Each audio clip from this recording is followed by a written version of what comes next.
Welcome to today's explainer. Okay, picture this.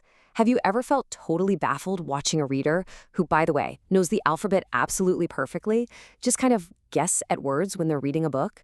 If you're nodding your head right now, you are definitely in the right place. Today, we're going to dive into a fundamental building block of reading to help struggling readers who know their letters perfectly but still rely on guessing. We are going to unlock the code, going all the way from basic short vowels to complex blends, and give you the real tools to help them truly decode the English language. It's so frustrating, right?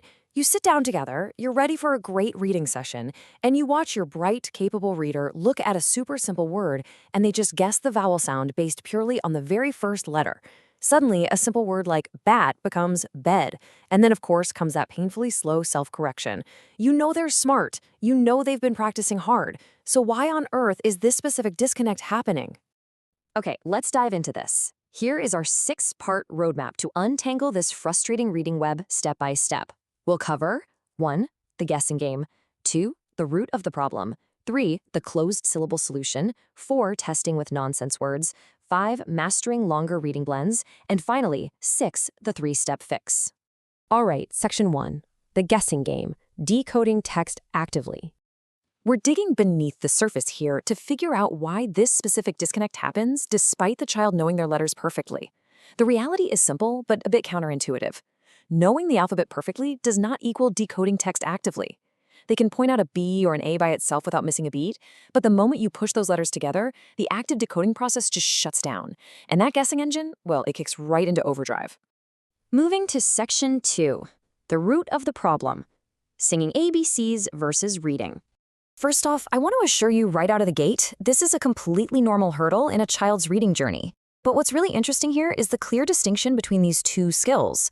Singing the alphabet is a completely different skill than actually mapping written symbols to spoken sounds. They can sing the ABCs all day long, sure, but reading requires building a brand new neural pathway to instantly recall and blend those sounds together.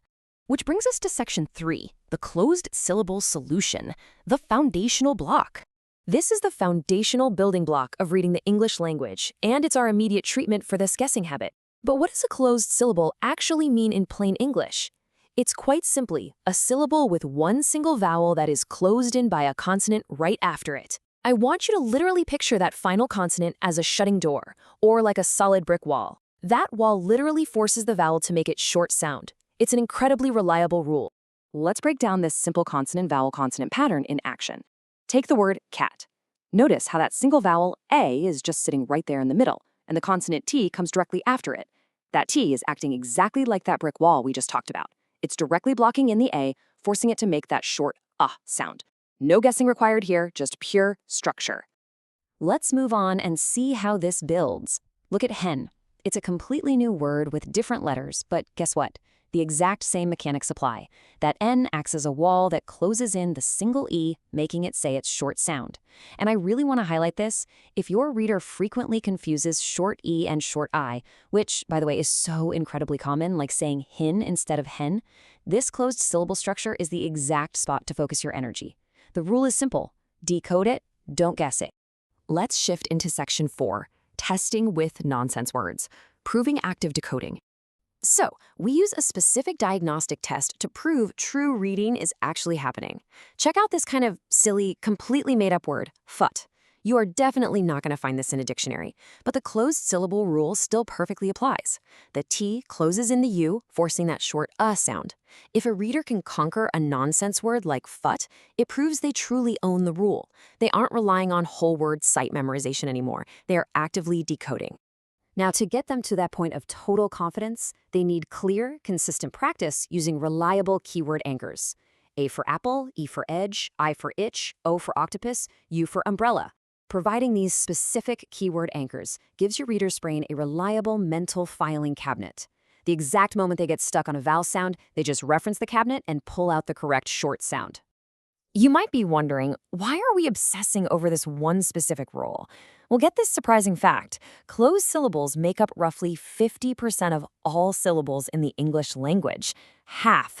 Mastering this bedrock rule isn't just a neat trick.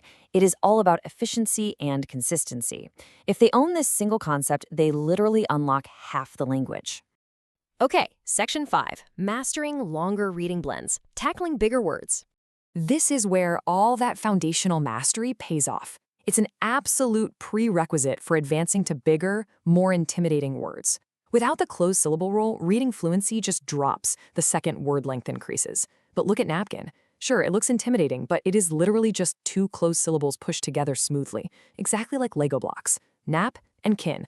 Own the rule, and they can easily chunk multisyllabic words. And this brilliantly illustrates our main focus, complex reading blends. Look at a word like plant. It looks way tougher than cat, right? More letters, more consonants. But here's the secret. A complex blend is just the next evolutionary step. That short A is still sitting right there, closed in by the N and the T. If the short vowel foundation is weak, the entire word just crumbles into a wild guess. But by mastering the short vowel first, readers conquer intimidating blends instead of freezing up. Finally, Section 6, the 3-step fix. Support at the right time. So what's our literal roadmap to fix the gap? Simple. Provide the right support at the exact right time. Step 1. Use those keyword anchors to build that mental filing cabinet. Step 2. Practice sound-by-sound blending, literally tapping out sounds and blending them. And step 3, and I absolutely must stress this, only once you establish total solidity with short vowels and basic blending do you move on to longer blends like plant and digraphs like ship. You've got to build that foundation first.